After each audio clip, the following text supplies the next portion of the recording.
오늘 우리가 함께 볼 부르심은 어부들입니다. 어부들. 갈릴리 바다가 있습니다. 갈릴리 바다는 호수입니다. 큰 호수죠. 굉장히 큰 호수입니다. 남북으로 한 20km가 넘고요. 또 동서로도 11km가 넘는 굉장히 큰 호수입니다. 그러니까 그 호수에서 고기를 잡아서 생계를 유지하는 사람들이 있었습니다. 물론 갈릴리 바다 근방에 농사를 지을 수 있는 곳이 조금 있어요. 많지는 않습니다. 농사를 지을 수 있는 곳이 조금 있고 또 양떼나 또 다른 일을 해서 먹고 사는 사람들이 간혹 있을지 모르겠습니다. 그러나 오늘 여기 본문에 나와 있는 사람들은 어부들이에요. 제가 오늘 이 말씀을 묵상하면서 내가 만약에 배를 가지고 늘 그물을 가지고 고기를 잡는 어부라고 할 때에 예수님이 오늘날 나타나셔서 나를 따르라 할 때에 과연 내가 그물과 배와 가족들 다 버려두고 예수님을 따를 수 있을까? 그 생각을 해봤어요. 자, 여러분들도 한번 상상해 보시기를 바랍니다. 여러분들이 오래도록 이 갈릴리 바다에서 고기를 잡아왔습니다. 어쩌면 대대로 고기를 잡아왔을지 몰라요. 아버지가 할아버지가 그 위 때부터 고기를 잡아서 팔면서 또 그 고기로 생계를 유지해 왔는데, 그래서 집에서는 이제 낡은 배를 처분하고 새 배를 만들어서 고기를 잡았을 겁니다. 또 그물을 만드는 것도 보통 일이 아니지요. 그래서 그물을 만들어서 그 그물을 가지고 고기를 잡아왔습니다. 자, 어부로 살기 위해서 나름대로 여러 가지를 준비했습니다. 배도 준비했고 그물도 준비했고, 또 그것보다 더 중요한 것은 뭐냐면 바닷가에서 고기를 잡을 때에 언제 어느 장소에 가야 고기가 잘 잡히는지, 여러분 이런 상황들을 너무나도 잘 알고 있는 베드로와 야고보와 요한과 야고보였습니다. 그래서 고기 잡는 노하우가 충분히 준비되어 있어서 고기 잡아서 먹고 사는데 더 이상 문제되지 않는 상황에서 지금 예수께서 찾아와서 부르십니다. 그때 가장 먼저 드는 생각은 이런 걸 것 같아요. 오늘날도 마찬가지입니다. 오늘날도 여러분들이 있는 직장이나 또 열심히 살아가고 있는 삶의 현장에서 주님께서 주의 일을 위해서 부르신다고 할 때 과연 그것을 놓고 주님을 따를 수 있을까? 그것을 놓고 미련 없이 주님을 따를 수 있을까? 근데요, 제가 내 삶을 살아갈 수 있는 어떤 삶의 배경을 잘 구축해 놨을 때 그걸 버리고 주님을 따르기는 정말 쉽지 않을 것 같아요. 어떤 특별한 사건이나 어떤 특별한 어떤 상황이 아니라고 한다면 아마 그건 놓고 따르기는 쉽지 않았을 거예요. 또 한 가지 생각은 이런 겁니다. 예수님께서 분명히 말씀하세요. 나를 따르라, 내가 너희로 사람을 낚는 어부가 되게 하겠다. 이 한마디에 제자들이 다 버려두고 따랐을까? 저 같으면 그런 생각이 먼저 들었을 것 같아요. 예수님 따라가면 어떻게 될까? 예수님 따라가면 과연 내 인생이 아름답게 펼쳐질까? 내가 꿈을 꾸고 있었던 어떤 것들이 이루어질까? 또 예수님을 따라간다면 내가 과연 복을 받을 수 있을까? 괜히 따라갔다가 아무것도 없다면 과연 나는 어떻게 되는 걸까? 그런 생각 한 번쯤 안 해봤을까요? 여러분들 같으면 주님이 이렇게 여러분이 지금 직장 잘 다니고 있는데 돈벌이 잘하고 있고 그것 때문에 가족들이 행복하게 살고 있는데 주님께서 부르신다면, 그렇죠? 여기에 또 한 가지 확신이 필요한데 나를 부르시니가 누구냐라는 거예요. 나를 부르시니. 예수께서 뜬금없이 와서 한 청년이 나를 따르라고 한다고 할 때 과연 그를 따르릴까? 물론 누가복음에 보면요, 한 가지 사건이 있었지요. 밤새도록 그물을 냈지만 고기 한 마리도 잡지 못했던 베드로. 예수께서 말씀하십니다. 깊은 데로 가서 그물을 내려봐라. 그때 베드로가 말씀을 의지하여 해보겠습니다. 그리고 배를 몰고 가서 깊은 곳에 그물을 내렸는데 그물이 찢어지도록 고기가 잡혔어요. 그를 끌고 나왔습니다.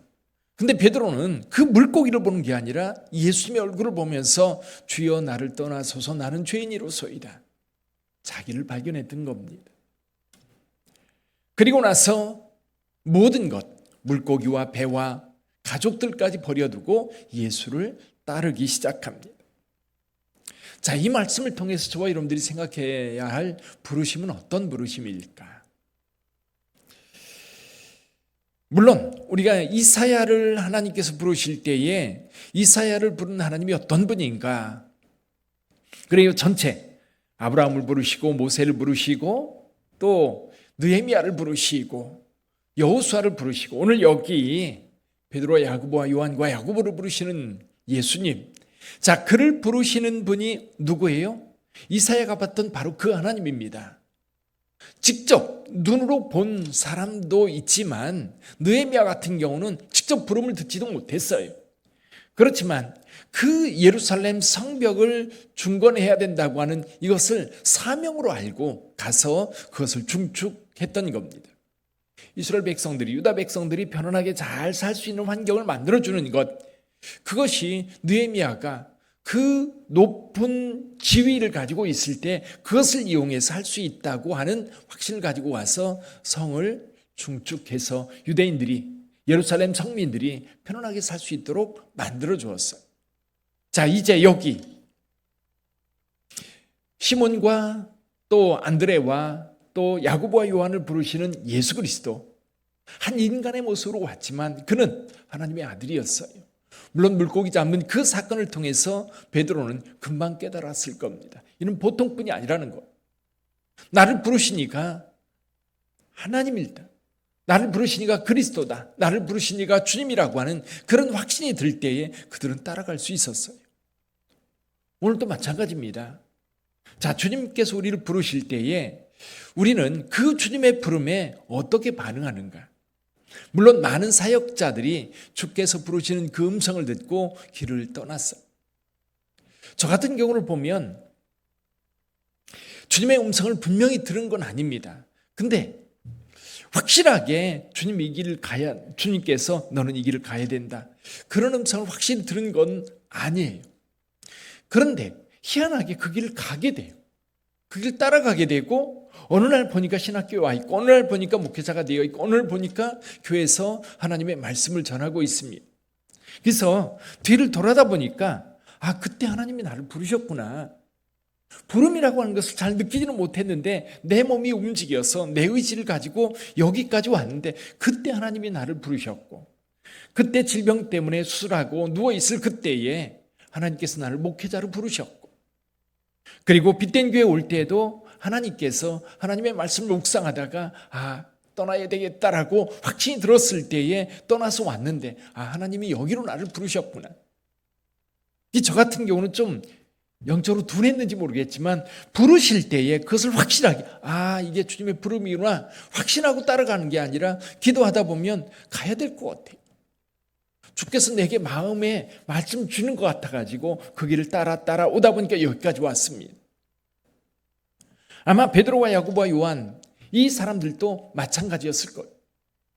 근데 분명한 것, 오늘 여기 예수님의 부르심만큼은 그들에게는 흔들림이 없었던 겁니다.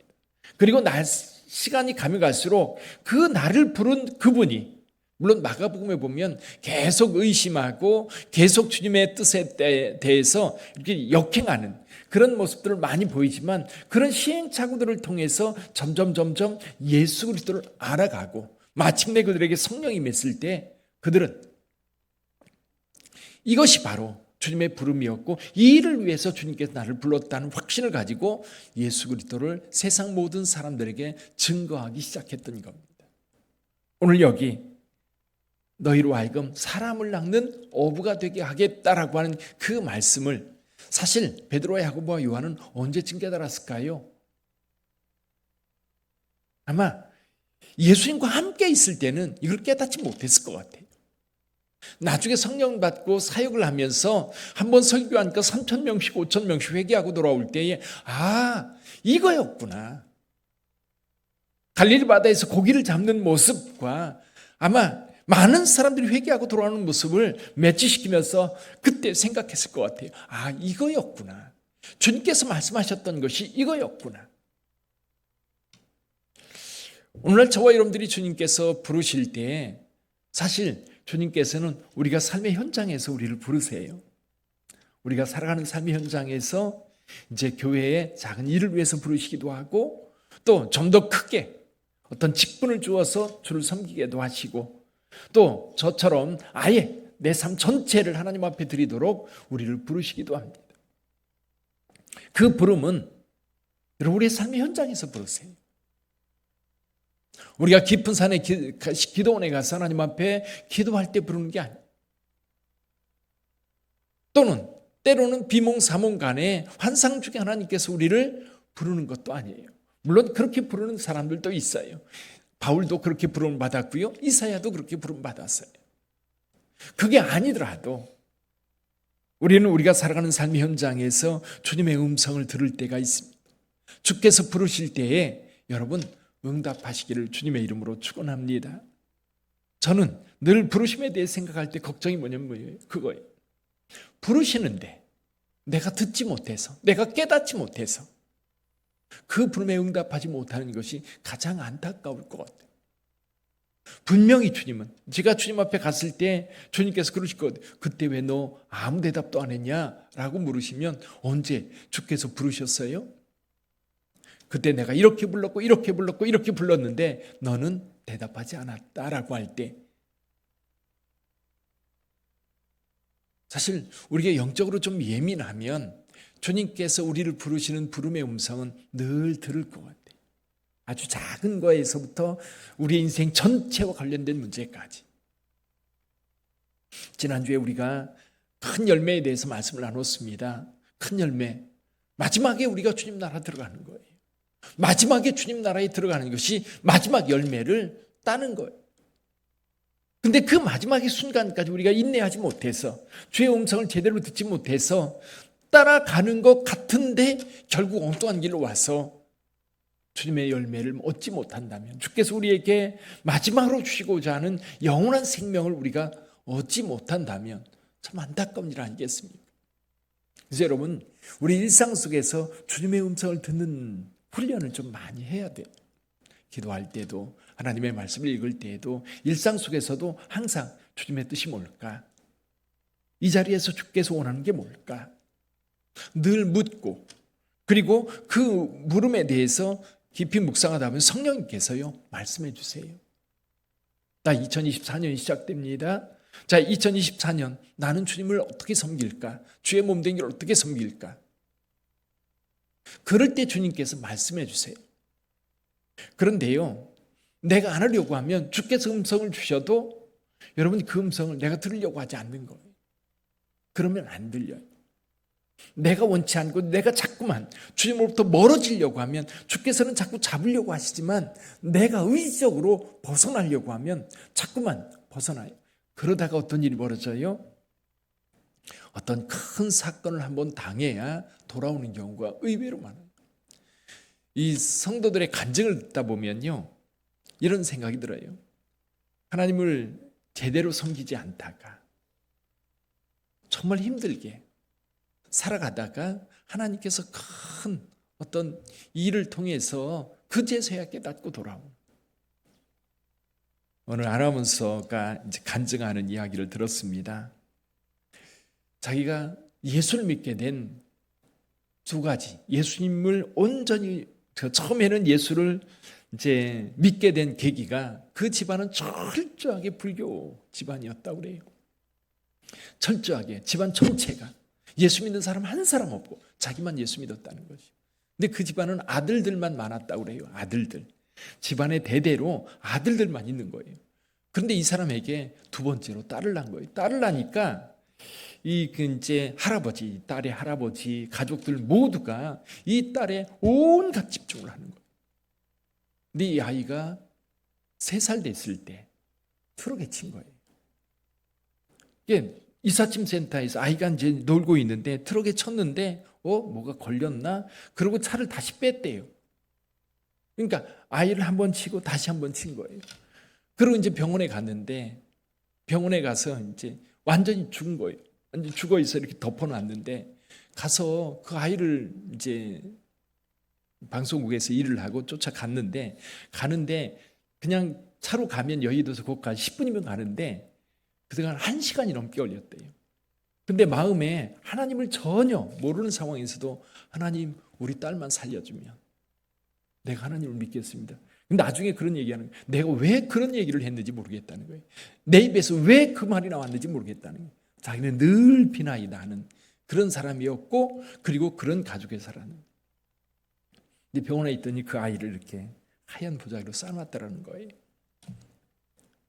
그 아이를 딱 보는데 왜 내가 거기 누워있니? 그리고 그 아이를 안고 하나님 살려달라고 30분을 외쳤대요. 근데 그 아이 목에서 이 핏덩어리 같은 게 이렇게 나오면서 애가 숨을 쉬기 시작하는 거예요. 근데 그렇게 해서 애가 살아났다고 해요. 근데 그렇게 예수를 믿게 되었는데 그리고 나서도 거의 10몇 년 동안 그냥 술과 담배와 교회는 다니는데 그렇게 신앙소에 깊이 들어가지 못했는데 이 딸이 그렇게 고생을 시켰대요. 이 딸을 카나다 유학을 보냈는데 중학 때 보낸 거예요. 그러니까 얘는 가기 싫었는데 오빠는 가고 싶어서 갔는데 잘 적응했는데 얘는 가기 싫은 거 억지로 보낸 거예요. 얼마나 속을 썩이는지. 하여튼 엄마 아빠가 원하는 일은 하나도 안 하는 거예요. 그것 때문에 이제 엄마 아빠가 하나님 앞에 금식하며 얼마나 기도를 했는지, 얼마나 눈물로 기도했는지. 근데 엄마도 금식 기도하고 아빠도 여기서 우리나라에서 이제 서로 이 아이 때문에 애가 그냥은 안 되겠다.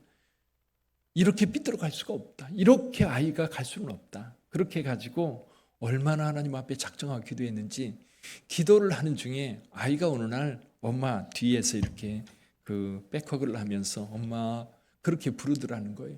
그러고 나서 완전히 아이가 바뀌면서 이 두 사람의 신앙도 완전히 달라져. 가끔 그런 생각이 들어요. 저와 여러분들은 여기 계신 분들은 진짜 편안하게 신앙생활하는 거예요. 편안하게. 왜? 주님을 떠나지 않으니까요. 주님과 늘 함께 하니까요. 근데 그 아이가 돌아올 때 정말 그러고 나서 진짜 신앙인이 되었다라는 이야기를 하더라고요. 진짜 신앙인이 되었다. 저는 가끔 우리 성도들을 위해서 기도하면서 하나님 우리 빛된 교회 성도들은 그런 고난 겪지 않고 예수 잘 믿게 해달라고 저 가끔 기도합니다.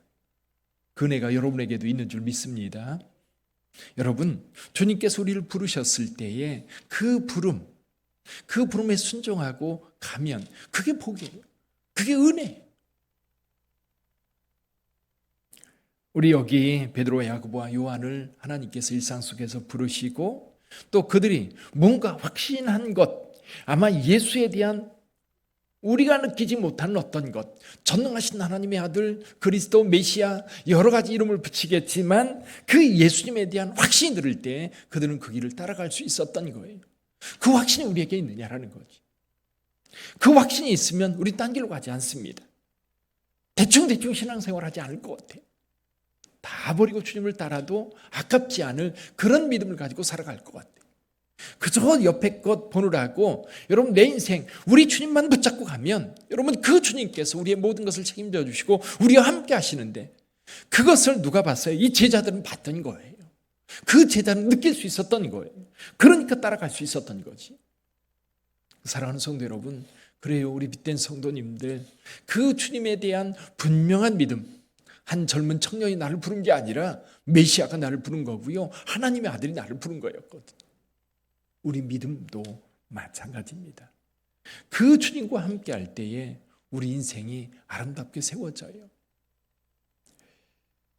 우리 자녀 세대를 생각해 보면 마음이 너무너무 아파요. 우리 자녀들 세대.